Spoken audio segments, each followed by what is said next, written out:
From the second grade classroom at the DJC Collectibles Studio, I'm Midwest professional wrestling legend Gage Octane. And now, a guy that won the Rex Mathis Elementary School Connect 4 Championship 4 years in a row, Kyle Peterson.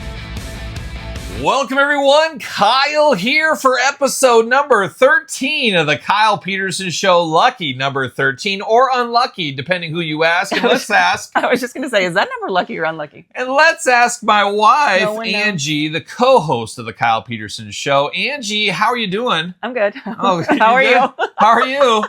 First time I've seen you today. You've been on a shopping spree here, but I am glad you could show up as a farmer for episode number 13 of the Kyle Peterson Show. Farmer Angie is here in the house. I am here for it, and she's here to celebrate my birthday. I said, Angie, what do you get me for my birthday? She said, I got this little farmer outfit that's just going to knock your socks off and a few other things. And here we are today, Angie. We're ready for a hoedown. Yeah, you doing good? Mm-hmm. You doing real good? Yeah. Oh, she wants a birthday kiss? Mm-hmm. Oh, look at that. This is, people are just tuning off on this one right here. But it is, of course, my birthday. Of course, we're celebrating all things Kyle here on my birthday week of the podcast. Of course, June 25th. If you're watching this the day it drops, it is June 24th, a special birthday for me, of course, as it is my 84th birthday. Yes, we just recently found that out, so it's going to be some good celebrating, Angie. But good you're still alive. It's good to still be alive, and I look good for 84. I hear that all the time. Kyle, you look good for being in your 80s. But, I do. I get it. But, Angie, we got a lot to dive into here on this episode here. And first thing we're going to dive into is these overalls here. As I look at this, and I think of a young John Provost. Yes, John Provost. You know John Provost? Oh, well, you're going to get a lesson in John Provost history. And somebody out there is like, I know who John Provost is. And it's probably my dad, if he's watching this at all. Yeah. But he knows about John Provost. He also knows about Hugh Riley. And, of course, one June Lockhart. As this reminds me of Lassie. You guys ever watch Lassie back in the day? Oh, some good TV watching. When I was a little kid. Good, clean. When I was a little kid, I watched a lot of sitcoms, a lot of old sitcoms. Of course, growing up in the 80s and 90s, all that 50s, 60s, even 70s stuff like the Brady Bunch was on rotation all the time. Mm-hmm. And every day I watched me some Lassie. I watched me some Leave It to Beaver. I watched me some Brady Bunch. I watched Mr. Ed. I watched Mork and Mindy. I watched Taxi. I watched all this stuff. I watched so many sitcoms over and over. While kids were watching movies, like you were probably watching movies, like Back to the Future and going down to riding your bike down to the movie store and renting movies and stuff. I was transfixed watching wrestling, of course, but I was also watching cartoons and old sitcoms. I didn't have time for the Back to Futures. I didn't have time for the Karate Kid, but I had time for sitcoms and TV shows, especially classic ones, like a Lassie, and I absolutely loved Lassie with John Provost. And this is just, I don't know what this says about me, that this gives me John Provost vibes. Like, Kyle, you really like that John Provost, but he was a great kid out there. But Lassie, I don't know. Lassie, I don't know about Border Collies. Border Collies, maybe not for me. How many times did Lassie go missing? Lassie hardly ever went missing. Oh, John good. Provost went missing quite a few times. Lassie found it. Of course, the old joke, Timmy fell down the well. He got lost in the cornfield. He fell off the cliff. There was that one episode they were on like the mountain and stuff. There was so many classic episodes. And now looking back all these years later, man, that kid got in a lot of trouble for living out in the country. There was a lot of stuff. There was a snake. There was other dogs. There would be like a wolf or a fox or some kind of hound out there after him. And Lassie would protect him. And Lassie, of course, salt in the earth, but not a huge Border Collie fan. I think it was a Border Collie, right, Lassie? I think so. That's the kind of dog your sister has? Maybe. No, she's got the Shetland, maybe. I don't know. But I know Lassie, a great dog, of course, a great show. Loved it. June Lockhart, great mother and stuff. But then there was a lot of other Lassies that went on after that. Once Lassie got to color, they totally lost me. I didn't like any of these other seasons. If it's always John Provost or bust, that's what it is. If there's no John Provost, there's no Lassie for me. And you don't know what anything I'm talking about at all, do you? You never watched the little boy? The little boy. Okay. Timmy, blonde hair, of course. I love the dad. What's his name? Like Paul or Hugh? Paul Martin? Paul Martin was the name. I'm sure you knew that. I think. You're like Paul or Hugh? You were going to correct me, but Paul Martin, I believe, was the Martin family. Timmy Martin and stuff. I could go Lassie all day. It's just got to go through that mental Rolodex a little bit, but Leave it to Beaver. Leave It to Beaver. Don't get me started on Leave It to Beaver. I could go on for days. But now we're speaking about Lassie. I don't know. You're not going to remember this. Angie never remembers anything. But like a few years ago, we started, one of the streaming services, YouTube TV, whatever it may have been, there was one of those religious channels, and those religious channels are fun. Not to knock your religion, but I'm going to knock your religion a little bit here. But there's a lot of those crazy religious channels. Our good friend Jim Baker, of course, we've talked about him on the show, or maybe we haven't done that yet. But we'll talk Jim Baker one of these days. He's got one where he's like selling buckets of food for the apocalypse and trying to get money. But long story short, there's a lot of these religious channels, and there was this one religious channel that started showing reruns of Lassie, and I never got to see reruns of Lassie anymore, so I was all into it. I got the DVR set or whatever, the record it all the time, watching all these episodes of Lassie. But like after episode 24, it started again. And I was like, oh my gosh, they messed up. They went to episode 24. I wanted to see it all the way through. You know how I do. I like to see it to the finish, don't I, Angie? I never stop till it's finished. That's for sure. And it started at like 24, 22 or something. It started again. And I was like, oh man, all right, well, I'm going to watch them again. And that's what I did. So I watched them again. And then it got to that same episode. I'm like, oh, here we go. Now we're back in action. What do you think happened? Went back to the beginning once again. So I don't know. Hard times with Lassie, and I just went 6 minutes off topic of this show here. Just total off topic. You were here. Like in your own like Groundhog Day. I was a little bit, but shout out to John Provost. I gotta assume he's still alive. He's about my dad's age, I think. But Timmy, there was never a better Timmy, if you ask me. So shout out to John Provost, of course, and shout out to the Undertaker, Angie. You know the Undertaker? Yes. Oh, the Undertaker. The Undertaker's got a podcast. Did you know this?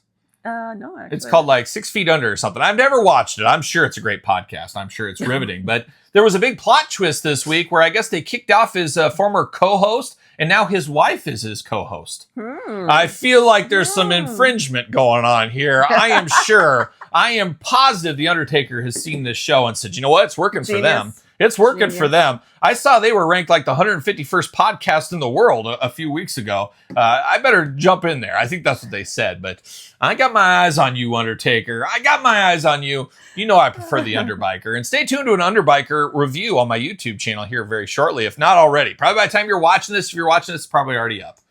Shout out to the Undertaker. Shout out to the Undertaker. That's You're for going sure. Crazy today. I am all worked up, but we did last night go to Daniel Tosh. We did. We journeyed over to Omaha, Nebraska. Beautiful this time of year. Let me tell you. You cross that Missouri River and you know you're in Omaha. Oh, just a land of greatness.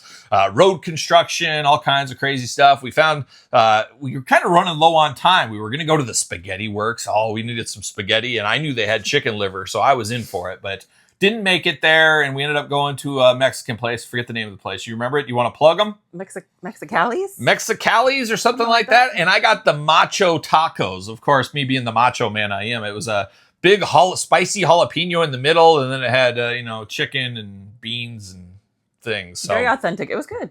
It was good. And it was right across the street from the Orpheum where we saw Daniel Tosh, and it was pretty good. I don't go to a lot of comedy shows. I've been to a handful. Angie's been to a handful as well. And Angie says, why do I got to go when I get you all day long, ranting and raving, hooting and hollering as well? It's all going down around here. But Angie, we went over there to the Daniel Tosh show, and it was pretty good. It was let's see, it started at 7 was the door, 7:30 the opener went on, and then he went on about a little before. No, I think the opener started right at like 7:05. Oh yeah, maybe that was right. And then he was done right by 7:30, and then he immediately came out. There was no intermission. It's not like those bands. That's why I said, it's like, gosh, so used to concerts where you got a 15-20 minute drop in between. This was just bam, let's get to it. And then Daniel Tosh came out on fire, working his way through his set. Went about an hour and a half, which I was surprised. I was thinking it'd be about an hour. Went about an hour and a half. He's like, we're going an extra half hour tonight. He was so fired up, I guess. I don't know if that was true, though. I think he was just saying that.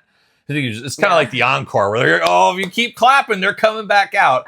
I think he was just doing that either way. But he does it really good. And how he works, he came for the College World Series. His family all wanted to go to that. So he's like, okay, I'll schedule a show there. And of course, use it as a tax write-off, all that kind of stuff. And I said Angie was going to have like at least 2, maybe 3 hearty belly laughs at it. And did you have how many?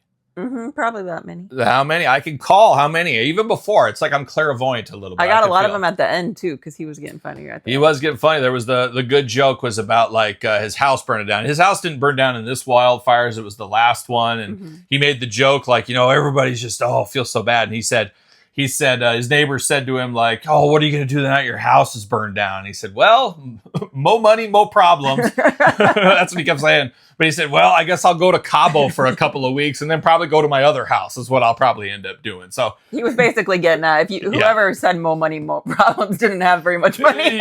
Yeah, because he said, they always say, oh my gosh, it's great to be rich. And people say, more money, more problems. He said, that's not true. That's not true. It's great to have a ton of money. You get a lot of freedom. You do whatever you want, all that kind of song and dance, which is true. And I've always kind of said that. People say, oh, if you're a millionaire, you'd have a lot of problems. But I'd have problems, but I'd be a millionaire with problems. Different problems. It wouldn't be that bad of a gig, I don't think. I think we'd all take it. But at the end of the day, it's really hard because say you have $5,000 in the bank, that is rich to someone. Say you have $100,000 in the bank, that's rich to somebody, or not rich on the opposite end of that. So it's all really relative. You just got to enjoy your life no matter what you're doing there is what you got to do, right?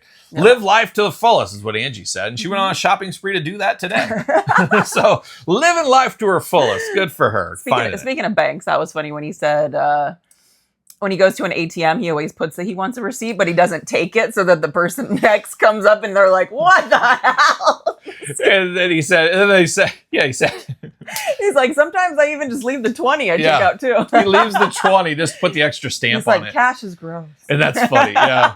That was pretty funny because I've done that before. I remember in college one time going to the ATM to get my last 20 out to get a euro at the Euro stand after the bars. And I remember just seeing somebody had $8,000 in their bank in their checking. I'm like, are you kidding me? Are you kidding me? So that was kind of funny too. I found that to be very funny. So. Oh, that was funny talking about. So there it is. But yeah, we went to Tosh Show. That was good. And we're celebrating my birthday, of course, this week here. It is tomorrow, the 25th. So, hold your applause, hold your birthday wishes, of course. But another trip around the sun. As I've been saying the last couple of weeks, it's my birthday month. Yes, it's Yojo June, but it's also my birthday month. Like to celebrate because I feel like most of the year is not about me, but that one day can be my day. It's my special day. And it doesn't get as special as when you get older there, but at least internally you're like, all right, I should be celebrated on this day. There should be signs and banners, and somebody should rent an airplane with one of those banners off the back end of that. I would love to see something like that for my birthday. So maybe future tips, just dropping hints for the future for Angie there. So we'll see. But Angie, we also tried some garage beer recently. We should cheap plug garage beer. We tried that. We got some and gave it a try. We posted on social media. It's garage beer following us on social media. Garage beer. They even commented on there that they're a huge fan of the channel. So shout out to Garage Beer out there. And shout out to Angie and our wet t-shirt contest. It was wild. You came in first place as normal. Always coming in first place, old Angie. So shout out to Angie right there. So I don't know where this went to the beginning of this episode here, but I feel like we've been talking for 20 I know. minutes. We got I've been talking for 18 of it, at least, if not 19, maybe all 20. Who knows? But Angie, we got segments to dive into here, and we're going to start off hot. We're going to a deeper dive, and we're diving into some conspiracies.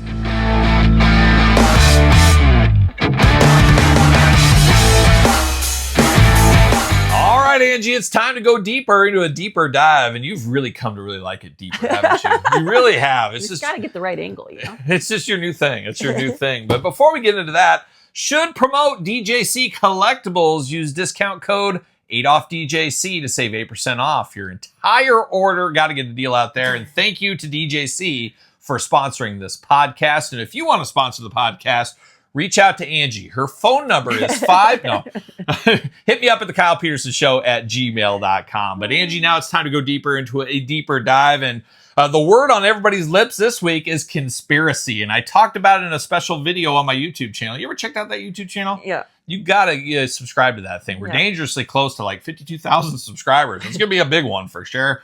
Well on our way to 100,000. Hopefully by the time I'm still around, we'll see what happens there. But Angie, we talked about the Power Town conspiracy. I know that's been riveting information to you as well. You are deep into that. Sleep over. Yes, you are. You love Power Town, though. Some of your favorite figures, right? You said, I have no idea what you're even talking about. And that's the way I like it, of course. But Power Town conspiracy and the major podcast of this week had some fun with it. Angie, you saw that. They did a little short reel, whatever you want to call it, social media post where they were watching my video where I said, they don't watch all the videos on the channel. And I guess here's the challenge to them. Are you watching this video right now? Anybody from the major pod? You better comment down below. But I was basically referencing, they don't watch all my videos. Maybe they dabble, they do that. They just happen to have that workout. I see what you did there, but I appreciate it. I appreciate those guys. We may butt heads a time or two on some things, but at the end of the day, I think we respect each other. And I'm sure by proxy, they respect you as well, Angie. Oh, that's good. Yeah, exactly. You met Matt when he was over here, I guess, Matt Cardona. So But we're talking conspiracies, and they're saying, oh, that's just not the right word for Power Town. And conspiracy, I should look it up on my phone, but it's something like, there's murder, intrigue, conspiracy, right? You've heard of it. Now, maybe the Power Town shenanigans, and if you don't know what I'm talking about, check out my videos on Power Town. Shenanigans aplenty, broken figures, lost figures, make good coins, free figures, no email responses, emails every single day when they want your money, a lot of things going on. Name changes of companies going from relatively worldwide to Power Town to Boomerang. Now there's a company called the Wrestling Collector or something like that is selling discounted Power Town stuff. Uh-oh. And if you follow the money, you follow it to the bottom, it shows that these are shipping out of the exact same place all Power Town stuff ships from. So is this their storefront? Is this going on here?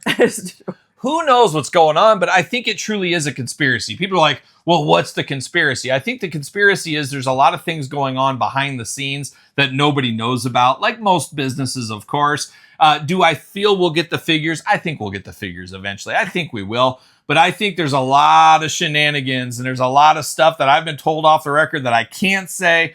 There's shenanigans, and maybe somebody else will blow the cover off it all. If I could just get my friend Jesse Ventura. He's so tied up with Saturday Night's Main Event these days. It's hard to get a hold of him. But there's a lot of stuff going around. And if you follow the money, you do a little sniffing around, name changes like that. Why do companies change their name? They built some equity in the Power Town name, or maybe they didn't, and they're trying to scoot away from that for other investors, trying to get investors, maybe hiding bankruptcies. I'm just throwing this all off the record right here. But there is conspiracies in the background. There's shenanigans going around. Robbing Peter to pay Paul. Robbing us, taking our money to fund other things that couldn't quite fund. There's things going around. That's the conspiracy of it all. There's no murder. There's no killings or anything. There's no dead bodies. However, if I do wind up dead, you guys know where to look. You know where to look. Not me. Not her. She has nothing to do with this. So please don't kill Angie. We need her. She's our savior here. Farmer Angie in the Dell, of course. But there's a lot going on. So conspiracy, I get it, where people are like, and most people say, and there was one guy I kind of argued with in the comments of the Major Pod thing. And I was like, I just got to give up, because he's like, he admitted he never watched my channel, didn't watch any of the Power Town stuff, but was commenting on it. I'm like, you're literally commenting what I said and saying I didn't say it. I'm like, did you watch the video? No, I don't need to. I think you really need to watch the video. And it just drives you nuts. And you always think about that, because I'll never forget, watching news sometimes. Sometimes, maybe my business was in the news, or a business I'm affiliated with, and I know the inside scoop, and you see the reporting on the news and you're like, that is not true at all. There's no truth to that. They didn't get the whole side of the story. I remember Chris Benoit when he died. Oh, my favorite wrestler at the time. Of course. That just seems like something that would happen to me. And even worse off, we're talking my birthday, and we're going to talk about my birthday. We got an all-timer of a story later on, but Chris Benoit did his deed on my birthday, of course, of all days. Oh, he did? Yes. I'll never forget seeing the story pulling into my parents' driveway for my birthday party. So anyways, but I remember some of the reporting around the Chris Benoit stuff. And I was like, they don't even know what they're talking about. They have no clue what they're talking about. Like, talking about wrestling, and he was a champion. Like, he was at one time, but they said he was like the current champion. So you got to take it with a grain of salt. Some people say fake news out there, and there's a lot of fake news on both sides of the fence, all across the board. That's why you stick to channels like mine for the straight shooting on the news. That's what you do, the toy news. I'll tell it like I see it. You know how I do over here. But conspiracy may be a stretch, but not really if you think about it. There's a lot of shenanigans going on in the background of this thing, but it makes me think of other great conspiracies. And now, Angie, I'm testing Angie's memory. We always say she doesn't have the best memory, but do you remember Jesse Ventura's Conspiracy Theory TV show on True TV once upon a time? Yeah. Absolutely the greatest show of all time. Absolutely love it. I was riveted. I was so excited each and every week to see the new episode, what Jesse was up to, what he was diving into with his crack team. Just absolutely amazing. I remember the whole COVID thing he was talking about way before COVID happened. There was a lot of crazy stuff. And a lot of those episodes got whitewashed, disappeared. Like, they took them off TV. They're not streaming anywhere. Like, the government got involved. There's a lot of shenanigans, dare I say, conspiracies around that show as well. But Jesse the Body Ventura, he's ready for pain. He's ready for everything. He's ready to go. He is the man. I wish he would run for president. I'd vote for Jesse in a heartbeat. I don't care what his platform is. He gets my vote absolutely immediately. But Angie, what conspiracies do you like? What's your favorite conspiracy? Aliens. Oh, the alien conspiracy. I love this conspiracy stuff. you got your Bigfoots, you got your aliens, you got your Kennedy assassination. Are we ever going to find the whole story on that one? That's Jesse's favorite conspiracy. He loves that conspiracy. He's always diving into that one. It's okay. I'll watch a show on it, but give me the aliens. Give me the cryptozoological creatures. Give me Beowulf. Don't get me started on Beowulf. You remember that story? Yeah. Oh, I was so excited. Oh, I won't start. But Antarctica, a lot of people say there's like, and I always love to envision this stuff. I always love it. Have you ever heard about Antarctica? How they say like beyond the ice wall is like, there's dinosaurs running around. There's like probably like, just distance, like a warm climate, tropical, all this stuff. That's why nobody can go to Antarctica. They say, you have to get special permission and nobody owns it and all this stuff. And they'll like shoot you down if you try to get into Antarctica. It's a wild scene down there. It's a wild scene. And I think Predator versus Aliens started down there in Antarctica. So maybe that's what they're worried of. I heard that might have been a true story. I'm working on fact checking that. Mark Summers downstairs right now with my daughters fact checking that one right there. Playing a game of homemade double dare, I think is what they're doing down there. But I always loved the Antarctica. I love to imagine that. There was that one like Ukomembe or something like that like brontosaurus that lives in Africa. I love that story too. And I just imagine like the wilds of Africa. There's nobody there. There's like tribesmen that have never seen people in hundreds of years, which I think that is done now. I think there's only like one tribe left in the world that's never seen like real people. Oh my gosh. But I love that kind of stuff. I love the cryptids. I love the like werewolves out there. Give me these beasts. Give me these hounds. Give me the aliens. Give me all that kind of stuff. That's my wheelhouse for conspiracy.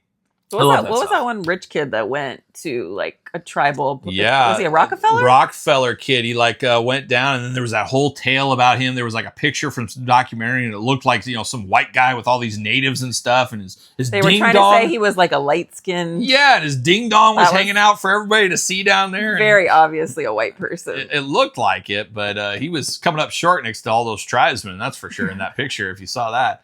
Not me down there. They'd be like, oh, this guy's from another planet if they saw me. That's for sure.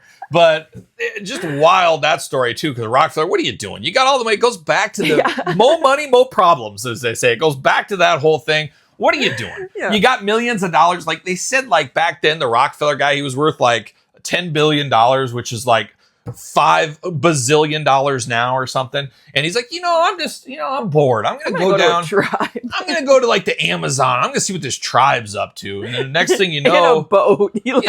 Next thing you know, they put like a bone through his nose and big hoop earrings and he's eating people. Who knows? It's like Cannibal Holocaust or something, I think is what people wanted it to be. And then that goes into another thing I love, of course, Cannibal Holocaust. We watched that once upon a time, didn't you? I think so. You might have walked out when they started killing the real animals. You might have said, this is too much for me. I cried. Probably, but I was riveted, of course. But why he goes down there, I mean, that's a big conspiracy too. What happened to him? What happened to Amelia Earhart? Do we know? Oh, Amelia Bedelia. They wrote a book story about her, and I remember checking it out in the library and said, this is a girl's book. I'm not for me.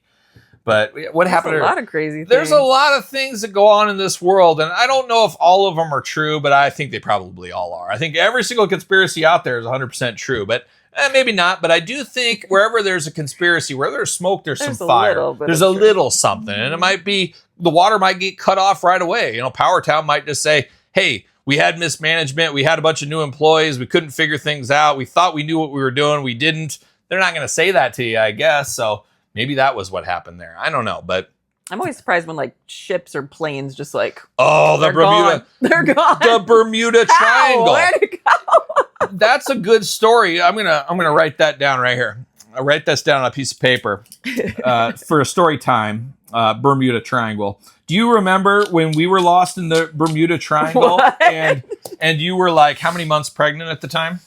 And everybody was praying for our return home safe and sound. A prayer circle was started, I think. There was one started at work. Your mom got one together. She went to the parishioners and let's all say a prayer together. Oh my gosh, it's so funny. I was watching about that cruise ship that lost power.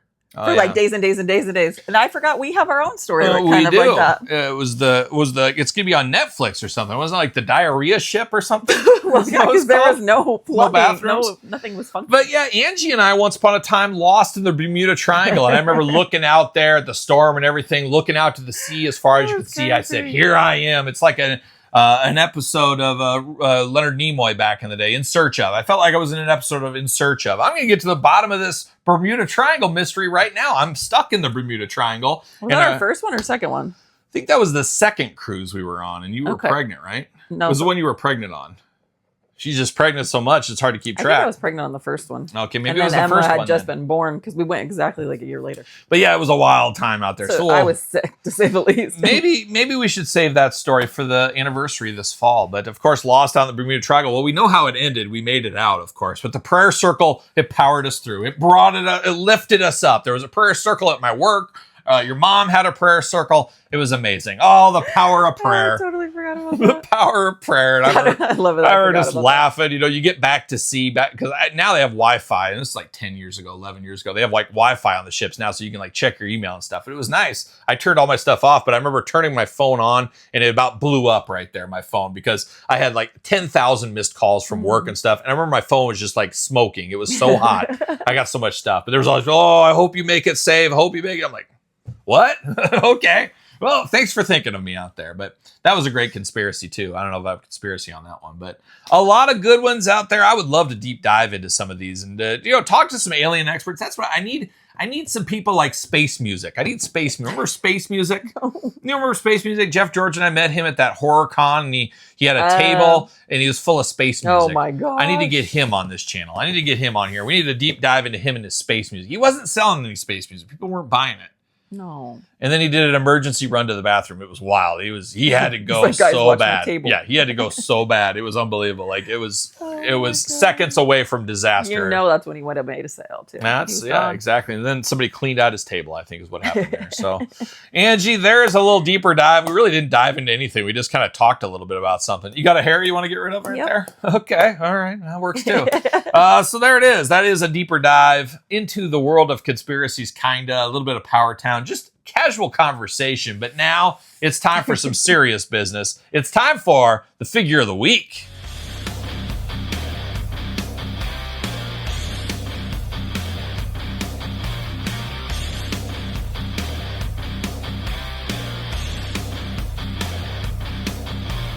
All right, Angie, time for Figure of the Week, episode 13 of the Kyle Peterson Show. The Kyle and Angie Show is what it should have named, but you never know. Angie might leave in a moment's notice. She might leave before this episode's up. You never know. We got a little Jason Voorhees right here with a little figure here to represent the 13th, which last week was Friday the 13th. And nothing bad happened. No falls off ladders or anything like that. No broken mirrors, anything like that. That was a full circle. It was coming full circle. It's all coming full circle. Everybody loves coming, that's for sure. But today we got a figure of the week, and we got a little guy that's stole my heart and never let go. I haven't had a little guy steal my heart like this since Beetlejuice back in the 90s from the Howard Stern Show. Your little guy steals my heart every day. I know he does. He does, for sure. But I got a special little guy that better not steal your heart, Angie, or you might end up in jail like some of these teachers and stuff. Because he's a little, I believe, 9-year-old child. It's his first ever figure. It is a micro brawler. It is the Rizzler. Oh, he's going to rizz everybody up. You know, he's the Panther dressed in black, as we do know. But he is an AEW micro brawler. Sign me up all day long and twice on Sunday. I love some Rizzler. Just absolutely amazing. I am a little bit saddened, though, because I feel like his 15 minutes is dangerously close. It's almost 2 minutes to midnight, like a young Iron Maiden for him. You don't see much of AJ, Big Justice, and the Rizzler. And I remember I told you about them first, and I'd known about them for months, and I couldn't believe you didn't know about the Costco guys. But now you know. And Rizzler is kind of the breakout star of the Costco guys. And Rizzler, of course, getting an action figure because of his time in AEW with one Orange Cassidy. So he's in his Orange Cassidy gear.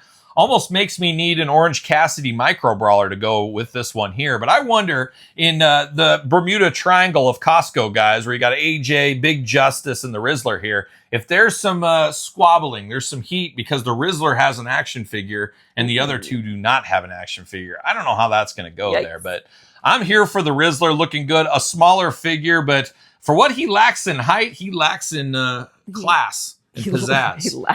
And then in the back here, of course, you got the Rizzler just rizzing all the girls up. And him and our daughter Emma are about the same age, and she doesn't like him. She doesn't think he's attractive at all. So I don't think they're a match made in heaven, like a young Macho and Liz. But it does say back here, the Rizzler, date of birth, 4/19/16. Oh, so he's 1 year. He's 1 year younger. Almost exactly. Almost a year. Too. So, Rizzler likes an older lady. I would love to welcome the Rizzler into our home. I think him and I could have a lot of fun, I'm sure. Get your mind out of the gutter. From Staten Island, New York. Beautiful this time of year. Is it? Sure. Okay. Smoggy. And this comes from his appearance March 9th, 2025. So this is a quick turnaround here on this micro brawler. I am here for this, but I'm going to get it out of the package here. I'll probably keep this one inside the package unless something changes. But you gotta keep him in on. I love the Rizzler, and this could be his only figure ever. I am hoping, Angie, at San Diego Comic-Con, which you're not going to this year, but I am going to San Diego Comic-Con. Me and good friend of the channel, Jeff George, will be out there. Come say hi to us if you see us around. Fit in my little pocket. You could fit in your pocket. A little Rizzler in your pocket never hurt anybody. But I am hopeful that we'll see maybe a Jazzwares exclusive of maybe the Costco guys. I think that would be a slam dunk San Diego Comic-Con exclusive. We'll see what ends up happening. But we got the Rizzler right here. He's giving the Riz face, got the glasses on, got the short hair, got the denim jacket. Wearing that Canadian tuxedo is what he's got going on. Got the Orange Cassidy shirt as well. Micro brawler down low. Just looking good. I mean, it's a figure, yes, but it almost reminds you of an old school eraser from back in the day. Yeah. Reminds you of one of those erasers you'd have. It looks like a sports gray team. suit, but if this is supposed to be a jean. It's like blue. It's like, blue denim kind of thing. Like Orange Cassidy. You know Orange Cassidy? Yes. Yeah, he's freshly squeezed, as we do know. So Precious. I like this little Rizzler figure. I think this is going to be an all-timer. Dare I say it could be the action figure of the year? Could it be? Probably not. Probably not a top 10, but maybe best mini micro brawler of the year. I think we could give it to that one there. But figure of the week this week is the man that's going to rizz you up. The old Rizzler coming in extra hot, but now it's time for Angie to come in extra hot.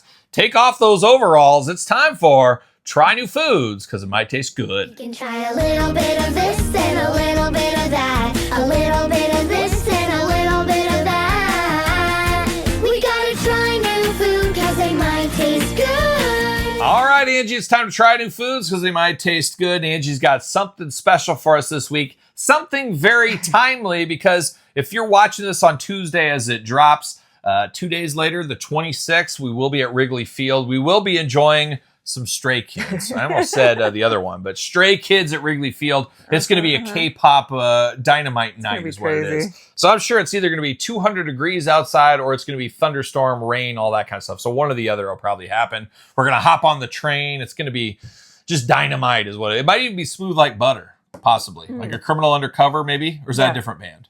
Different band. And I did challenge the kids today. I said, I'm going to put together a K-pop quiz. Going to be 20 questions. Whoever guesses it correctly will win $50,000. $50,000. And they looked at me like thinking I'm serious for a second and said, wait, where's that money coming from? But Emma's like, I don't know. I said, Emma, it sounds like you're thinking your sister's K-pop knowledge is ahead of yours. And she said, yeah, I think it is. She's too scared. But Angie, what do you got for us this week? What are we trying? Some Korean Doritos. Korean Doritos. All right. What are they called? Flamin' hot Korean barbecue. Korean barbecue. And the Korean taste, not just music, taste now. There's I think we've talked about it on the channel. There's 4 Korean chicken restaurants that have opened in my area. There's a K-pop music store that's opened up. Now we got these Doritos. There's Korean flavors throughout. It's just a society that's open to new things. And Angie, we were talking just recently when we first met, 20 years ago, something like that, 20 plus years ago, I guess at this point. Angie, a jalapeno was too spicy for Angie. And I remember as a kid, oh my gosh, you ate a whole jalapeno? And it was just crazy. Where now jalapenos aren't too far off from a cucumber for most people. It's like habanero peppers and stuff. So taste change, people change, and you've changed to like jalapenos in your stuff. So it's wild how that goes. And kids these days are a lot more open to trying new crazy things like that. Where in my day, it was just salt of the earth stuff. I always talk about my grandpa. My dad, you guys remember my dad. You remember him? I'm trying to get him to guest host while you're gone in Philadelphia. We got Midwest professional wrestling legend Gage Octane going to do a co-host. Trying to get my dad in here. I'm trying my hardest. We'll see. He says his dog's got really long toenails. Am I boring you? All right, the big yawn out of Angie here. But I'm trying to get my dad in here. But my dad's dad, Grandpa Peterson here, 99 years old, rocking in a free world like a young Neil Young. You could film at the Care Center. Maybe I go film it with him. Who knows? I don't know if he could hear us, though. That's the problem, is you got to yell pretty loud. But I yell loud, so maybe it'll work out. But he has never tried Mexican, never tried Chinese, never tried anything. It's bland food, and that's just the way he is. And that has changed with now Korean flavors. It feels so foreign to people. Where a regular nacho Dorito to my grandpa, ooh, this is spicy. That's what he would say. But it's just the going out to eat thing. It is, I guess. Kids now go out to So now we got a limited time here. We're going to try it. Angie, open it up. Get a good whiff. Does it smell like Koreans?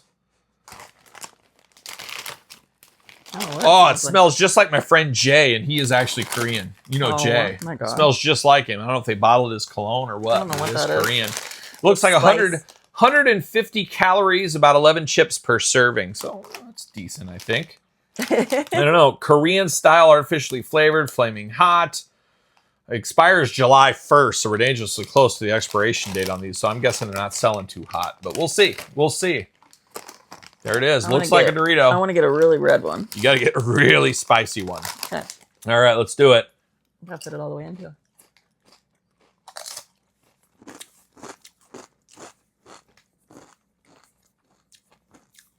Nope. It's got an interesting taste at first, and then you taste a really powerful back end. I don't know what it tastes like. It's biting me in the throat. And then it comes back to taste like a regular Dorito, but it does have a good spice to it. So these are definitely have a nice spice to them for sure. I'm going to try one more. Out of 5 is going to be the judgment. What is the flavoring that they put on? I think it's Korean chicken, like. Yeah, it's gochujang sauce or gochujang sauce or something. Or maybe it's skin from a Korean. I don't know. At first, it's really good because you get the sweet. Yeah, and then it's got a back kick. It's got that corn Dorito taste we all know and love. I mean, it's not bad. And like I always say in these things, companies like Nabisco or Mondelez, companies like Frito-Lay, they're always going to put out new stuff like this and get you to try it one time. And then if you don't like it, oh, well, it's a limited edition. They got the sale for that. They know you're going to buy your normal Lay's, Ruffles, regular Doritos, Cheetos, all that kind of stuff. So it's just a way to grow their sales. It makes all the sense in the world. It's edible. And I like it. It'd be good with a dip. And I really like these limited edition things. I hate it when you really like one, though, and then it's disappeared forever. That's sad. I remember the strawberry milkshake Oreos when those came out. I was very devastated when those went away. About the only Oreo I ever really liked. But yeah, these will be in and out, and they're probably already leaving the shelf probably pretty soon. But an interesting one. I haven't even seen them. So, Angie, if you had to rate these out of 5 stars, what do you rate this? 2.5. We're kind of in the same wheelhouse. I'm going to try one more. They're good. It's just I don't know what I get. I get like more of like a Mexican flavor. It's like barbecue and then it's Mexican and then it's spicy. I taste a little Ecuadorian in this one. I don't know about Mexican. It's got an Ecuadorian feel. Are you saying they're all the same down there? What are we saying? What are we saying down there? I'm going to give this a 2 out of 5. We'll finish this bag. Not right now, good. I don't think. Good. But I don't know if I would buy them again either. I don't know. I like the spice. I don't like the back end. You won't be able to buy it again either. Yeah, I don't think so either. But we did get another Dorito, so we might bring that out for next week too. So the Korean Flaming Hot Style Barbecue Doritos, we're going to get a 2 and a 2.5 out of 5. We'll see. We'll have to see what we give the Stray Kids concert as far as Korean music out of a 5. You know, the kids are going to say 5 out of 5. Are you thinking, you got high hopes? She's got high hopes. But I know a lot of the music. You're going to be bored to death, I think. I'm thinking about bringing my iPad and editing some videos somewhere. Well, I'm just looking Bring your down. Headphones. That's an expensive ticket. I paid like $300 and some just to sit there with headphones. Remember, it was the same price to get 4 tickets as 3. Oh yeah, I got in so free. Really, you got in. I got in through the back door once again. That's weird. If you want an odd number of tickets, sometimes it actually costs more to opt from resellers. Yep. Well, there it is. That's an interesting one. But Angie, now we're doing something a little. I'm gonna try one more. But Angie, now we're doing something different in this episode. We're going to do an amalgamation. Like when DC and Marvel came together in the 90s and blew little Kyle's mind, we're going to do something a little different. We're going to do a story time / Tales from Retail, and we're talking Kyle's 21st birthday.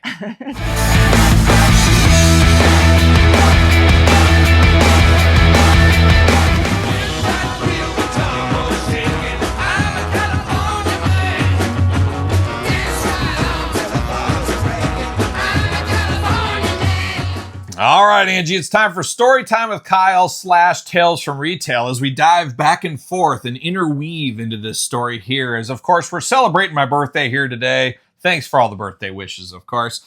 send your gifts to the P.O. box, and that's what I'll say. But Angie, we're talking about my 21st birthday, a very key birthday in the grand scheme of things, as we do know. Very exciting. 18 and 21 seem to be the landmark ones. 18, you go get a pack of smokes, and never did that. I never bought a pack of smokes in my life. Never even tried a cigarette of any kind or anything. Because I told you guys, my dad told me when I was like 6 years old, he put his arm on me and looked me dead in the eye for being 6'8", and I was about 2 feet tall then. I think it's 6. And he said, "Kyle, you ever smoke? I'll kill you." That's what he said. I'll kill you. And I've been scared ever since. He's a big guy. He'll kill me. So I never did smoke. Pretty good, huh? Yeah. Pretty good. But today we're talking about my 21st birthday. Now, what a time to be alive that one was right there. I was very excited to buy alcohol legally for the first time ever in my life. You know, you got your ID, you got your driver's license, you know. And of course, when I bought it, I worked at a grocery store. You guys know I started the day I turned 14 working grocery. Never stopped. I'm still in the business one way or the other, as you guys do know. Just running the show right now. Sealing deals and heels is what I do all day long. I put my heels on, I just seal some deals. But, you know, might be working on millions of dollars of negotiations right now and stuff. It's always tough, too. You negotiate like millions of dollars for your company, but then you don't get that $1 million. It's just, can I get a percentage of that? I don't know. Story for another day. But today we're talking about my 21st birthday. Now, the 21st birthday, I was so excited to buy alcohol. And what do you think the first alcohol I ever bought? I think I've told you this before. I don't know if you'll remember. Like a beer, maybe? I did buy a beer. So I said, okay, I'm finally going to try this beer because, you know, I'd go to parties and stuff or friends' house stuff. They'd have beer. I'm not really a beer drinker to this day, really. I mean, I'll try it, but I never have been a guy where, man, I could go for a nice cold beer right about now. I've never said that once, have I? No. I'm just not that guy. I'm just not. And when I really drank heavily back in the day, what did I drink? Jack Daniels. I was balling the Jack all night long. I was just quite the time. Angie loved it. The smell of Jack makes me want to die. Oh, you loved it. You loved it. I'd give you those whiskey kisses, and you'd love those kisses. It's full on whiskey in your mouth. Hey, you want a shot? And that's what I'd give you one. I'd give you the 1-2 punch in the shot department. That's what I would do. But my first ever, you want to take a guess of what beer I bought? Oh, gosh. Bud Light or Coors Light or something. Nope. And I don't even know if this beer is still around. I guess you might know. You peruse that area. You probably bought the cheapest beer, No. Oh. It was, and there was a reason I bought it, and I'll tell that story here. It was a beer called Rolling Rock. Oh, you remember Rolling Rock? Is that still around? Yeah. I don't know. I haven't seen it. I haven't looked for it either. Is that in like the little glass bottle? It's glass, green like glass bottles, like old school 7-Up or Sprite or something like that. Mm-hmm. And I bought Rolling Rock because a band we've talked about on this podcast before, album of the week a couple of weeks ago for the, was it 10th anniversary or what was it, 15th anniversary? No, I don't even remember. But it was, or maybe it was 20th. You're talking about Sound of Urchin? Yeah. It was the 20th anniversary. But the Sound of Urchin, one of the great bands back in the day. Angie and I had a lot of friends over in the Sound of Urchin, a lot of time with them. But back then, they were in all the Rolling Rock TV commercials at the time. You remember these at all? Vaguely. This was before we knew each other, but I know I showed them to you later on down the line. But they were in that. And of course, I was a huge Ween fan. They were kind of a band in the Ween universe, we'll call it. Mm-hmm. And they were the Rolling Rock band in all the commercials. I'm sure you can look them up on YouTube and stuff. So I'm like, oh, I'm going to support the Sound of Urchin. I'm going to try this Rolling Rock. It's got to be the greatest thing ever. So that's what I did. And I remember I worked that day. Of course, I always had to work all the time. That's the worst thing about grocery, especially when I was a kid. Christmas Day was the only time it was ever closed, the grocery store. I was in there, I don't know how many times I was working till 7 o'clock on Christmas Eve or Thanksgiving or whatever. It's a rough business, the grocery industry, let me tell you. And it's even rough. I don't know what's rougher, working in the grocery business in the stores or being on the other side of it in the offices and putting this, I won't get into all that, but it's a dangerous game. I don't know. It's not for the faint of heart, that's for sure. That's why so many of us die of heart attacks at an early age. But Rolling Rock, I wanted to get that. So I clocked out of my shift or whatever. I was done for the day. I'm like, yeah, I'm going to buy my first beer here. And I did. I got a 6-pack of Rolling Rock. I was going to meet my girlfriend at the time, of course. Not Angie, unfortunately. I wish you were my girlfriend at that time. I just figured how wild it would have been on that 21st. But instead, it was my girlfriend at the time. She also worked at the grocery store, too. And my buddy Scott. You know Scott, of course. We went back to my parents' house because I lived at home with my parents as I was in college at the time. So it was like, I want to say this is maybe my sophomore year probably of college. It gets hazy in there. But I was in college. Maybe it was freshman. I don't know. Long story short, I don't know where I was. 21? Maybe not. No, that wouldn't have been right either. So I don't know. Anyways, I was in college or I was finishing up my 2 years, somewhere in that wheelhouse. And I got all the way home and I was pretty excited. We were going to have a birthday party for me. My stepmom and dad, they had a cake going on. They had some presents for me. My buddy Scott was there. My girlfriend, who will remain nameless, was there. She was there. And, we're just doing our thing and stuff and getting ready for it. And it was a couple hours after I clocked off work. We were having this party. You get cleaned up. You get all ready. Everybody comes over. You're shooting the breeze and stuff. And then, of course, that bat phone got rang. That phone call came in. Kyle, we need you back at the grocery store. And the thing is, they don't care if it's your birthday or not. They don't care. You should have said you were drunk. I wasn't smart enough to think of that. And I hadn't even started drinking yet. I haven't even had the first one. You're going to do that later. But the problem is, and this goes for work, and I wish I could take this to heart more. I preach it all the time, but I don't live it. I talk the talk, but I don't walk the walk, Angie. Mm-hmm. But at the end of the day, I drop dead of a heart attack. I get hit by a bus. One day they send out an email announcement at work. Oh, it's terrible. Kyle died. Oh my gosh. Everybody share your memories. In lieu of flowers, send them to the Lemmy Treat Foundation. And guess what? The next day after that, they put your job post up there and they move on. That's what happens. I hate to think that way because you put so much blood, sweat, and tears into your job. You work 7 days a week for 100 years. And then they give you a pocket watch on your way out. That's the whole story. Dusty Rhodes told us about it in the Hard Times promo. But here I am getting ready to open presents, getting ready to eat dinner, you blow out the cake and all this stuff. The whole kit and caboodle for your birthday. And it's my special day once again. It's my 21st birthday. It's almost the most special day outside of probably being born. Who knows? You know where this is going. So the phone rings, and of course, you're the manager. Now, I was a very young department manager back in the day of a frozen food department, and that's a story for another day. But I was the frozen food manager, and with that, of course, you're in charge of the aisle and stuff. And this is back here in early 2000s is when this would have been. And unfortunately, I was thinking how you're actually 80, so it was really like... Yeah, that's right, the 2000s. Yeah, that's just true. Gave away your lie. 1920. Got me. Oh, darn it.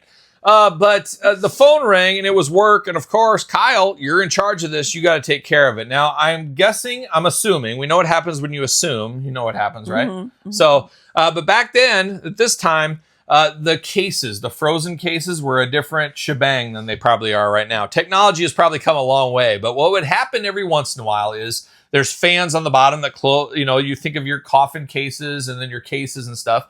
The doors are shut, keeping everything frozen in the frozen aisle. Makes all the sense.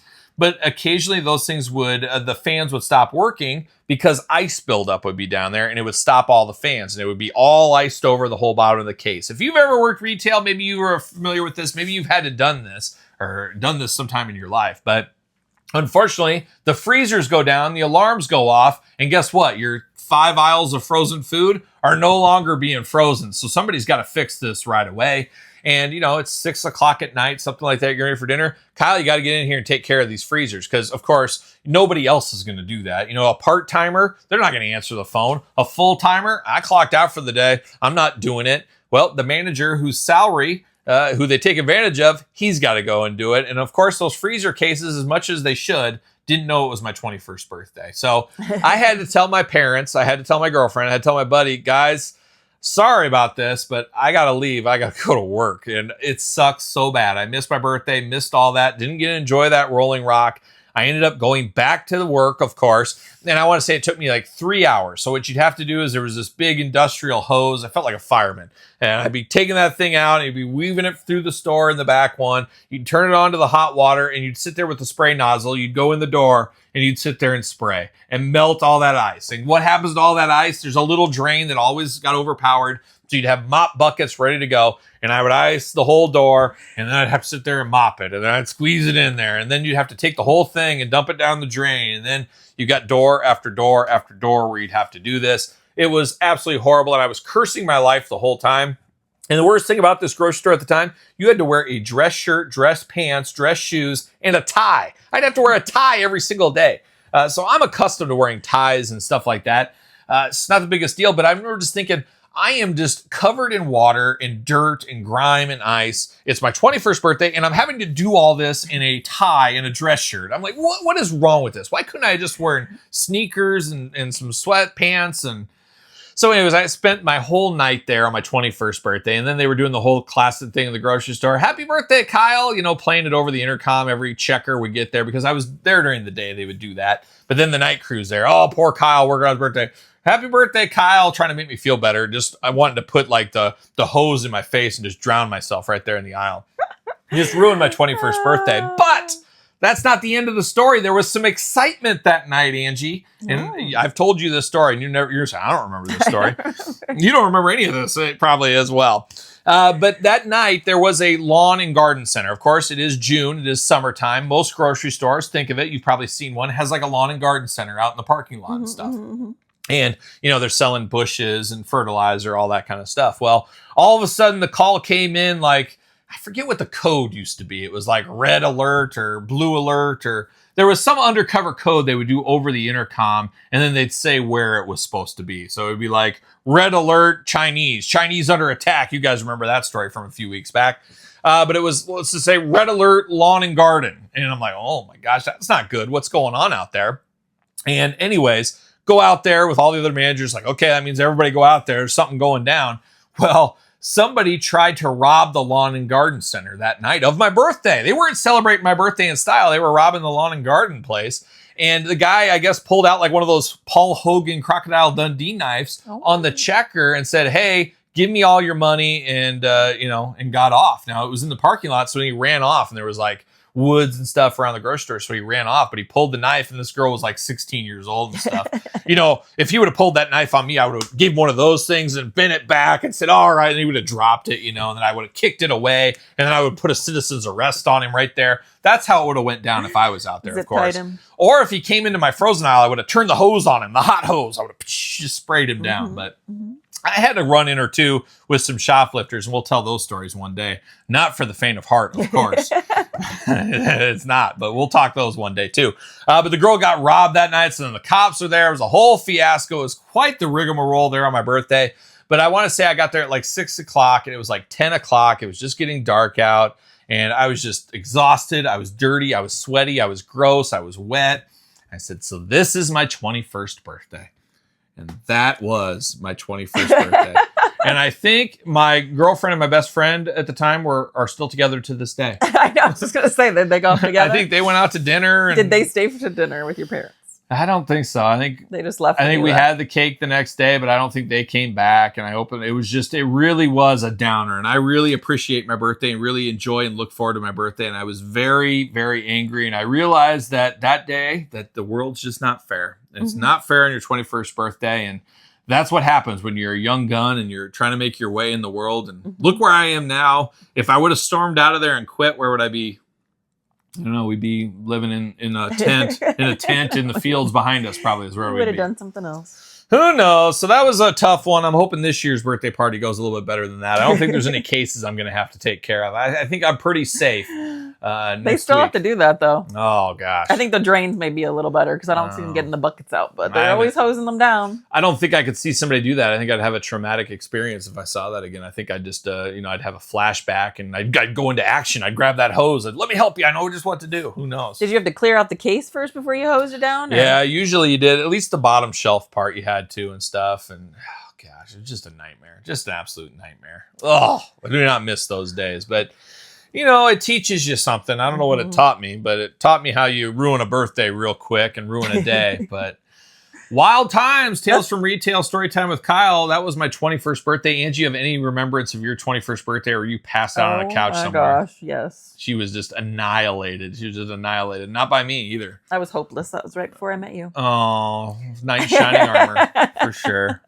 But yeah, that's a wild time. What about you? What was your 21st birthday, right? Oh, I can only imagine. Put it in the comments down below. Or email the KylePetersonShow@gmail.com. But there it is, Angie.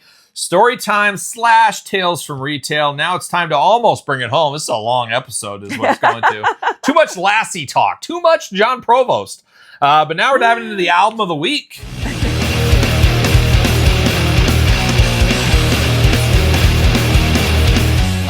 right, time for album of the week, and we'll try to make this one a little bit fast, Angie here. I'm getting hungry. Angie's getting hungry.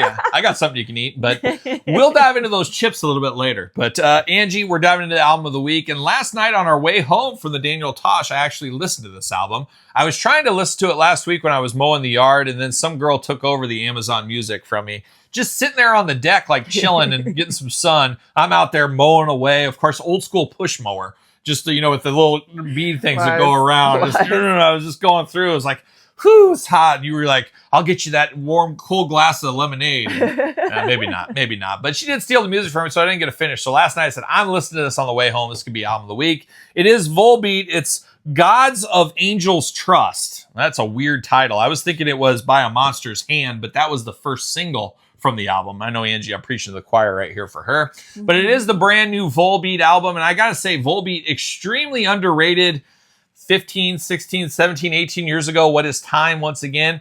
Nowadays, very radio rock friendly, on all the time, playing bigger arenas, doing bigger tours. I was a big fan like 18 years ago or something like that. And really enjoyed them. Saw them in a lot of small clubs. A very cool time, very fun. It's always funner when you're coming up with a band and enjoying them. I've always enjoyed Volbeat. However, this new album, I got to listen to it again, but it just felt like we found our formula. We're going to stick to it. That's what it felt like here. It reminds me, I remember hearing an interview of Nickelback. I think it was my 21st birthday. I read this interview. That's bringing it back there. But the guy, Chad Kroeger, said, we found the formula to write popular songs. We found out the mix and what we got to do, which I didn't like that. I hated it when he said that. I said, now you're just playing to do that. You're not showing your true artistry. You're not singing with your heart. You're singing for what the people want to try to make hits. And I guess there's a science to it. It's a job after all. You're trying to make your money. But it felt like the heart and soul was out of Nickelback. And some would argue, was it ever in there? I don't know. But they had some okay songs along the way until they really got too radio friendly. But Volbeat was an underground band. They had their fans and stuff, but they've been growing and growing. And now, like I said, they're pretty big. And this new album here feels very formulaic to me. It feels like a little bit of Misfits, a lot of Metallica, and a little bit of Johnny Cash all mixed together. And a lot of people do say, it's too Metallica, too Johnny Cash. Well, you wear your heart on your sleeve. You wear your passions on your sleeve. And I'm sure in music, hey, this is my influences. Good friend of the channel, Jeff George, dropping his name again. He loves Ace Frehley from Kiss. You don't think that's influenced his playing? Of course it has. So I understand their love for Metallica. I understand all that kind of stuff. But it's almost like it was too much. It was almost like, how do we make this song our Metallica song? This song's going to be our Misfits song. This is going to be our King Diamond type song. Angie riveted. She put the arm down. Yeah, tell me more. Mental note. So that was interesting. But one cool story about Volbeat was once upon a time, I want to say this was like 18 years ago. And this was that same concert where Lemmy called me out from the stage. I've played it on YouTube before. I found the YouTube video of it before. But it was very cool. One of the many Motorhead concerts I had. Angie, unfortunately, was not there. But it was up there in Minneapolis. It was the Myth in Maplewood. And you've been there before. You saw Slayer and Testament, I think, with me once upon a time there. But Volbeat was opening the Gigantour, I believe is what it was. And I think it was the Gigantour. But Motorhead was there. And Megadeth was there. And what was the other band? Lacuna Coil, if anybody remembers them. I think that's who opened. But Volbeat was on second. But before the show, there's a Best Buy. If you're familiar with that location, there's a Best Buy right there in the parking lot. I said, I'm going to go to Best Buy and see what's going on, killing some time with a buddy of mine. Went over there, and who do I see in the album section but Michael Poulsen from Volbeat? Now, nobody knew who Volbeat was at the time except me, and the whole band was there as well. And at that time, their guitarist was Hank Sherman. Of course, Angie knows very much from Merciful Fate days, of course, with King Diamond, one of your favorite bands of all time, King Diamond, of course. But Hank Sherman was filling in guitar because they're from Denmark, just like Hank and King Diamond and stuff. And I could not believe it. And I'm going crazy. It's Hank Sherman. And it's like nobody knows who Hank Sherman is at this audience, which is crazy to me. But I get it too. But I hit it off. I was talking to Michael Poulsen, talking to those guys. I'm like, oh, I'm a huge fan. I can't wait for the show tonight and all that stuff. And they were like just happy to be recognized. Like they were just like, wow, I can't believe this guy knows us and all that. And he gave me backstage passes to go in before the show. So I got to skip the whole line that was wrapped around the building, got right in there, got to hang out with the band, got to talk to them. But the whole time I'm sitting there with Volbeat, I'm like, where's Lemmy? Where's Motorhead? Where's Phil Campbell? Where's Mickey D? I'm like trying to look. I'm looking around. Are they anywhere walking around? I did see Dave Mustaine walking across the stage. but there was like a sofa area upstairs, and that's where Volbeat kept us and their people. But I so badly wanted to say, it's nice hanging with you guys, but can you direct me backstage to where Lemmy is? But I didn't do that. I didn't have the balls to do that there. But I did spend a lot of time with Hank Sherman, and Hank Sherman was so nice and so happy to be just recognized and stuff. And the band was really cool and everything. Should have got their number. Could have been hanging out, but I really enjoyed it. I really enjoyed Volbeat for a long, long time. I still like Volbeat, but the last 2 albums really haven't knocked my socks off. They lost Rob Caggiano. I know, once again, you love Rob Caggiano. Huge fan of Rob, I know. Of course, one time of Anthrax, then went over to Volbeat. Now he's out of Volbeat. I feel like this new album is really missing Rob Caggiano. I don't know. So it's worth a listen. It's not their best album. It feels very formulaic. I hope they kind of get back on track, but I'd be interested to hear from you if you're a Volbeat fan. I could be just talking to myself at this point. Wouldn't be the first time, won't be the last time. But I thought it was okay. It's worth a listen. It just doesn't knock my socks off. And that, unfortunately, is Album of the Week, the brand new Volbeat, which means, Angie, it's time for a few final thoughts.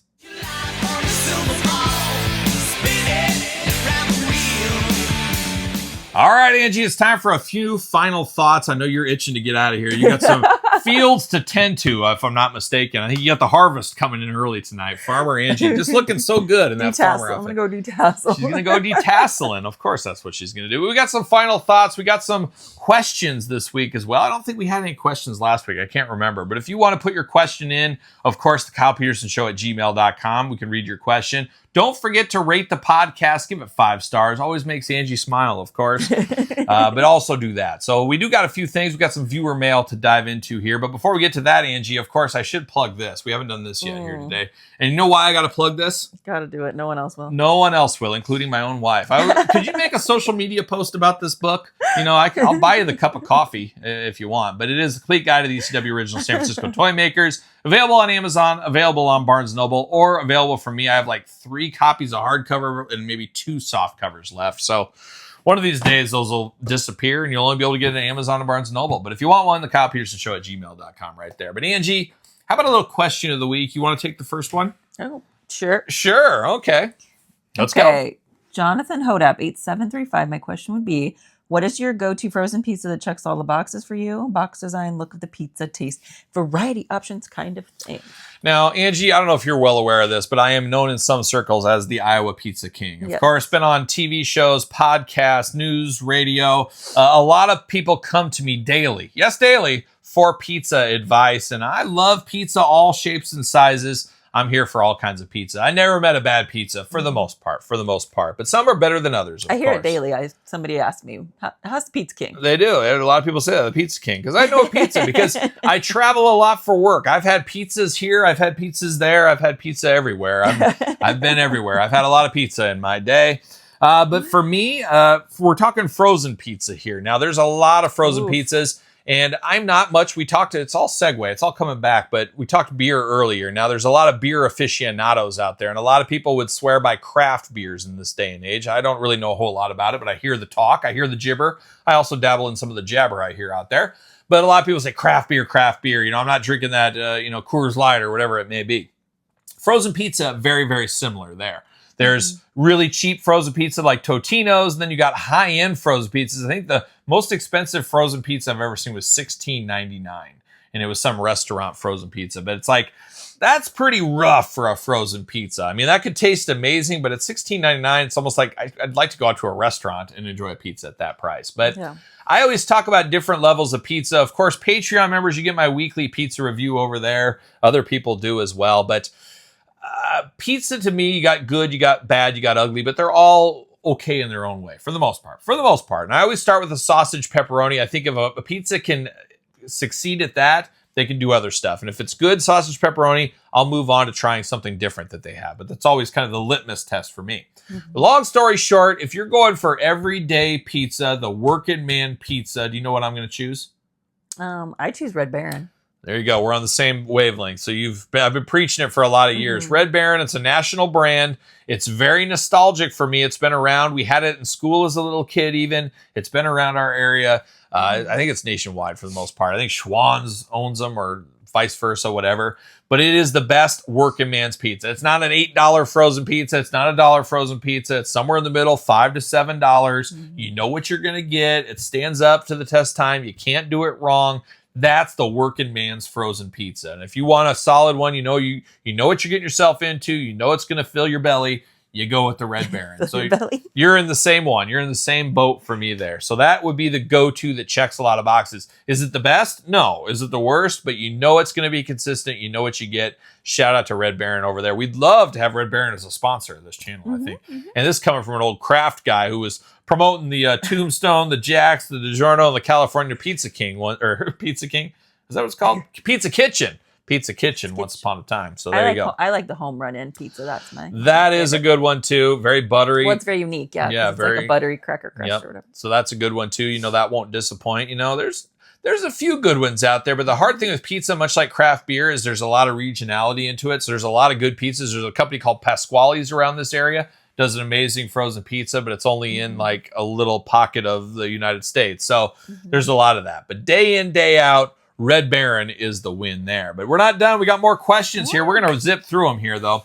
What's up, Kyle and Angie? Big fan of the show. Have been here since day one. Do you have any AAA El Santo figures in your collection? That comes from On T6 Soldier. So, Angie, you know all about Santo, right? What's your favorite Santo movie back in the day?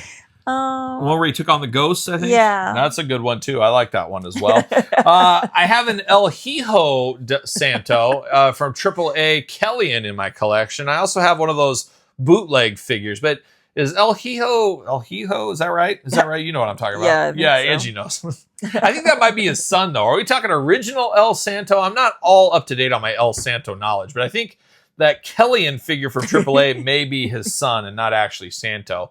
But they get confusing because they look the same. You know, that mask and all that. Angie, you know what I'm talking about there. Considering you knew the question was coming, you could have Googled it. I didn't know it was coming. I didn't know it was coming. But long story short, I think I have it. I don't know. But there's not a lot of Santo figures.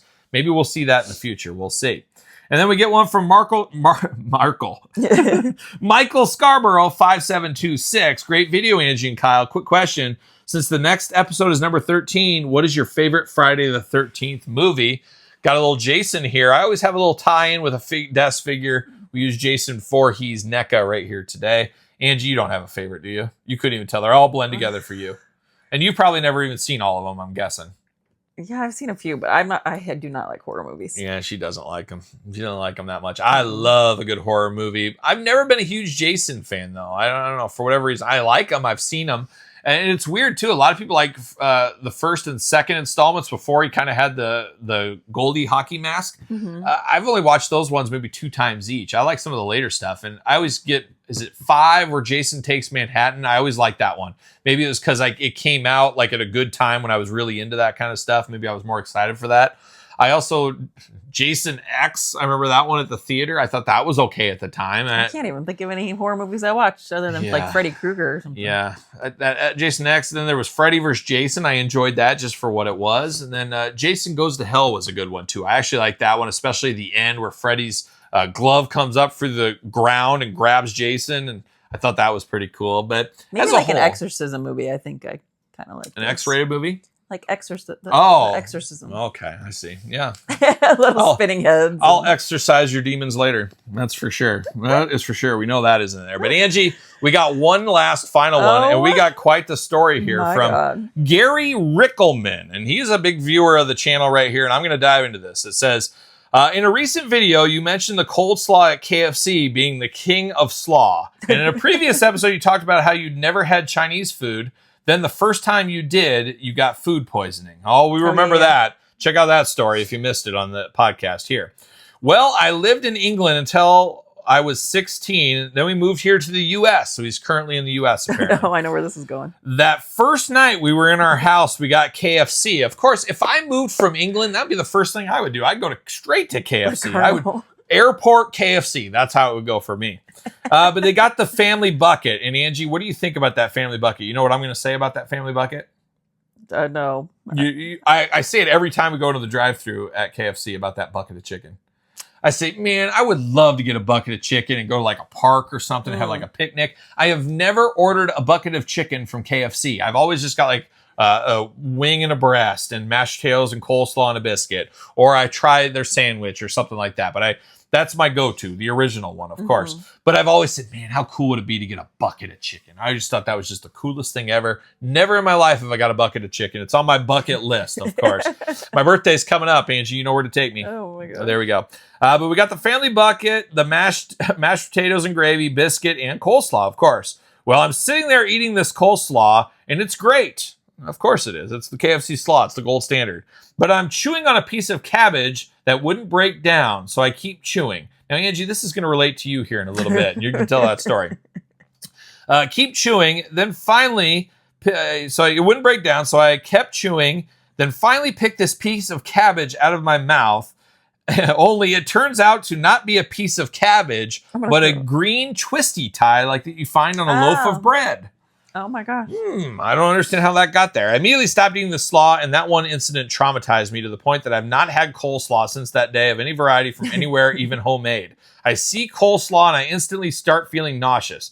Do you have any event in your life similar? And Angie, you just had a dangerous run-in with a bread tie just the other day. Tell us all about it. It stabbed me. That was it. I reached in home to move, and it went like crazy. Cut me. Poked right in you. It was crazy how bad it cut me. I mean, it was like ties. running down my hand. Well, those bread ties, you got to watch out for them. And one day we could tell bread tie stories. Does anybody know how to read bread ties? They've kind of went away from it, but red, green, blue, yellow. No, what day correlates with the bread? Oh, that's some insider info. You'd only get that on this podcast, I'm sure. But Angie, a riveting story. She came in, she was screaming. She had her overalls on. She immediately took them off. And she said, oh my gosh, I'm in pain. You won't believe what happened. I'm thinking she got hit by a car or something. And then she said, I got poked by a bread tie. You weren't even there. I wasn't even there. But she stripped down. I did have to go to customer service to get a band. Oh my gosh, I'm bleeding it would not everywhere. Stop bleeding. I was... Oh my God. But Angie, you ever had something like that where you've had a traumatic thing where you've never been able to eat it again? You can't look at it. Now, last week on the channel, we talked about Texas Roadhouse. There was a fly in the salad and live bugs coming out of my ribs. It took me about 8 years, but I came back. I went back to the same location even, and I went back. But did we talk about this? We went there for your birthday, and it wasn't very good. It wasn't very good this go around. So that might be back to the blacklist there. But my lack of memory helps in this category because if it was bad, I kind of forgot about it. Something was disgusting. I don't think I've ever had anything that was like crazy disgusting. I remember a couple of times, Chinese, when I worked at the grocery store, I remember one of the Chinese guys showing us that there was like he cracked an egg or something, a full like baby chicken came out one time. I remember seeing that. It was pretty wild. I've never had that happen. Yeah, I've seen that a couple of times. I'm trying to think if there was ever anything that I like was eating and just realized that I made a huge mistake and I might throw up. I don't think so. I can't think of anything. The bugs is the one that stands out the quickest. I mean, I've had a hair in my food that like, I remember there was that Do you remember that one pizza we got and it was like, had all those like almost like pubic hair in it. And it was, well, now is the perfect time to tell you that story. You went to the bathroom and I played a joke and I didn't think, and that was, I reached down in my pants. No, maybe not. That was the joke in itself. But I remember that. So gross. That was disgusting. We found one, and then you looked a little closer, and they were all over that pizza. And that place went out of business, and I don't think we finished that pizza either. It was a black dude's like beard, but it looked like pubic hair because I've never seen such like coarsely curly. Interesting. That's what it was because I looked in the kitchen. Oh, I was gonna say, how you know he's a black guy? Well, she knew. There's all these black pube hairs looking in there, but it was just chin pubes. I see. I made it better, but it didn't help. Oof. Well, I actually just remembered one instance where I was, this is pretty gross. So I was at a Bonanza. Bonanza. No one's shocked something bad happened. I loved Bonanza. My grandparents used to take me. We'd go to the Kmart, the Target, the Walmart in the town they lived by. And we would go to Bonanza a lot. I love Bonanza. And they're all but disappeared, I think, everywhere. And I don't think I ever ate a Bonanza after this, but I got a taco as one would at Bonanza. Of course, you make a taco. They're known for their tacos. Remember, it was a hard shell taco. And I remember I bit into it and I'm eating it. And I think it got about halfway. And, I took a bite and you pull it, you bite into taco, you pull it off. And a huge like hair had it. And it went all the way down. And I remember it was like a whole ball. Like you'd see in a shower where Angie would wrap up the hair in the shower into a ball. Yeah, now you do that. maybe. And I remember the hair in my mouth coming all the way down, hitting me in the chest, and being really confused. And my grandma just losing her mind. She was so worked up. And my grandma was great because she was never shy to ask for anything. She would always bring up something. And she's like, look at this huge wad. And she probably even picked it up. She's, picks up this hair. And, look at this, and the waitress like, oh, I'm so sorry. I'm so sorry. And they didn't offer to give us the meal for free. I remember this whole thing. I was probably like 8 years old. Yeah, you were probably like $1.99 for your meal. Yeah, probably back then too. But they didn't give us anything for free. They gave us 2 buffet cards to come back for a free buffet. Like, one good. Free buffet. Like you think they would say, hey, we're going to comp the meal on this thing for you, something like that. They didn't do any of that. They just said, here's 1 free buffet card. And I remember my grandpa like, we'll never be back. But I think we went back. I don't know. Maybe they probably went back without you. Yeah, I don't think I ever went back actually. But I wasn't opposed to it. I loved Bonanza. I remember they had really good fried shrimp. I remember oh my gosh. Bonanza known for their shrimp, known for their tacos. Just one of the greatest places like that exist anymore? We had that Ryan Steakhouse in town. They all closed down. There was Old Country Buffet, but COVID really did in the buffet. But the pizza buffet is back in certain places. There's a few, but they're few and far between. Yeah. Oh, don't get me started. I guess bring this all back around. When I was in college, KFC used to have a KFC buffet, and it was just amazing. It was like with your student ID, it was like $4.99, $5.99, something like that. Oh, I'd eat so many mashed potatoes, so much coleslaw, so much chicken breast. Was this at the college? Yeah, up there. Oh my gosh. Oh, KFC. Bring back the KFC buffet. I don't know how much money they lost on that, but I love KFC. That's my guilty fast food pleasure if there ever was. If you were richy rich, you'd be having that KFC bar in your house. I would. Right next to your roller coaster. Those herbs and spices from the Colonel, just an all-timer for me. Absolutely love KFC. But yeah, I'm still eating the slaw. I'm sad you had a bad experience, but it's not going to damper my slaw love. That's still the gold standard. He didn't say it was bad. I mean, he said it wasn't good. Well, no, he never. He said it tasted good. It just he'd never eat it again. So give him the ick. That's hard so times. Sad. Well, if there was ever a long episode and an off the rail episode, this was it. So I guess something was in the moon. The moon was a full moon tonight or something. It's the 13th episode, Friday the 13th. A lot going on, but hopefully my birthday goes off with a lot of success, a lot of good stuff. Hopefully Angie's got a bevy of presents laid out for me. I know you got some good presents you're used to, of course. I'm taking you to a hoedown. Is that what you call it these days? She's going to give a hoedown. Be naked underneath these. What's under those overalls? But we'll see what happens. I guess we'll report back next week. We'll have a lot to talk about. We're going to have to talk about some K-pop. Actually, no, Angie, we're going to have to film early because we're going to be gone all weekend. So, oh my gosh, we'll be milking. We might be filming on your birthday. We'll be milking this K-pop. We're going to ruin your birthday again. Oh. We're going to have to film on your birthday. We're going to be milking this K-pop thing for another week because we won't be able to give the dirty details till then. So, there it is, of course, another episode of The Kyle Peterson Show. If you want to get involved with the channel, you want to reach out to us, thekylepetersonshow@gmail.com, of course, is where you reach out. Give it a 5-star review wherever podcasts are found. Check out my Patreon. Thanks to DJC Collectibles. If you want to sponsor the podcast, hit me up at thekylepetersonshow@gmail.com. Do it. I think that's it, Angie, for another week. You done? Are you done? Yeah. You got anything? I'm hungry. Any last thoughts from Angie? Mm-mm. None. But she's going to eat. So there you go. Till next time, see you guys all real soon. Are we going to dance or are we going to play? Get back, feel the time.